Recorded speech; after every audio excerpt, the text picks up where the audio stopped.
Bonjour, avec vous Esma. On a reçu un mail auprès d'une amie à notre chaîne et je me suis dit, au lieu de rédiger un mail qui va être long ou je vais trop détailler des choses, je passe par une vidéo où comme quoi on va expliquer ça à plusieurs personnes en même temps. Là, la question, on a, comme quoi on a plusieurs, ici on a plusieurs critères d'entrée et de sortie et ici on doit les classer en tant que des critères d'entrée et des critères de sortie. La première des choses, déjà c'est quoi les critères d'entrée lorsqu'on fait un projet et déjà c'est quoi les critères de sortie. Les critères d'entrée, c'est quand vous avez déjà un projet, vous savez qu'est-ce que vous avez au niveau de l'entrée, le budget, les personnes avec lesquelles vous allez travailler, la durée du temps et aussi est-ce qu'on a par exemple des testeurs juniors, des testeurs experts, par exemple la durée du projet ou l'entrée, on a par exemple 4 semaines pour faire les tests. Et par la suite, au niveau de l'entrée, on va définir est-ce qu'on doit dérouler par exemple que 80% minimum au niveau des tests afin de le valider en production. Aussi au niveau du budget, on a par exemple 100 000 euros au niveau du test et par la suite, on doit, si on commence à consommer la totalité du 100 000, normalement, on doit faire une alerte.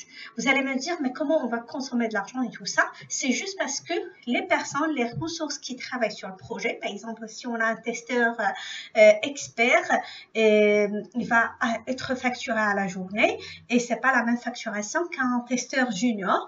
Et là, par exemple, s'il a travaillé pour X temps sur le projet, ça chiffre rapidement. C'est pour cela si on peut mettre plusieurs personnes qui ont de l'expérience sur un projet, ça peut rapidement consommer ce qui était prévu pour le projet. Mais ça peut être intéressant au niveau c'est selon le projet. Si juste par exemple, si c'est un projet qui nécessite une seule personne qui a de l'expérience et plusieurs personnes qui sont juniors, on a un budget serré, de préférence de passer par des personnes qui sont juniors et ils peuvent faire l'affaire.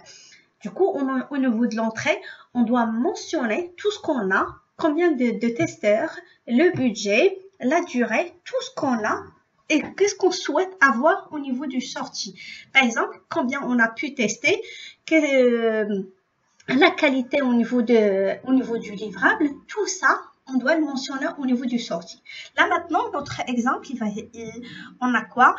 Voici des exemples de critères d'entrée et de sortie. Le budget initial de 30 000 euros pour les tests, plus de 7 000 pour les imprévus, a été dépensé.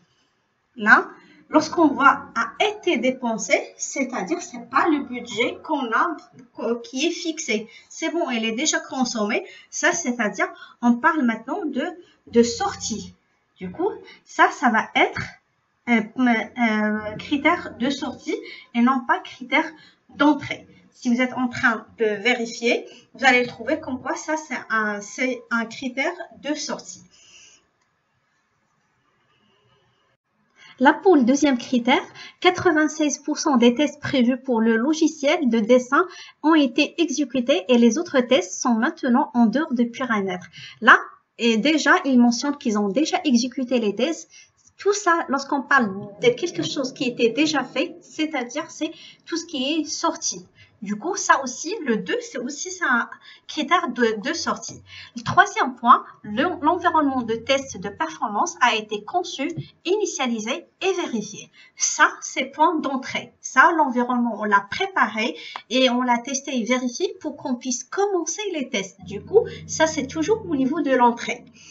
Si on a dit les jeux de données, on a consommé les jeux de données, on a eu un problème de configuration suite à un test qu'on a déjà déroulé, ça on peut dire que c'est un critère de sortie.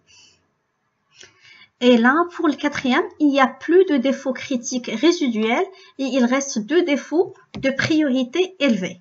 Ça, c'est ce qu'on a constaté lorsqu'on a effectué les tests. Du coup, c'est point de sortie, critère de sortie.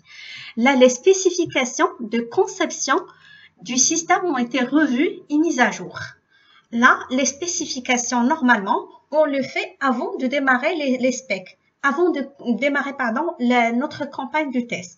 Du coup, pour tout ce qui est spec, que ce soit fonctionnel ou détaillé, ça va être un point d'entrée ou on peut dire carrément point de référence si vous avez des doutes au niveau lorsque vous êtes en train de dérouler vos tests et vous avez des doutes, vous pouvez les prendre comme référence et vous pouvez vérifier est-ce que votre test correspond bien à ce qui est mentionné au niveau des spécifications fonctionnelles.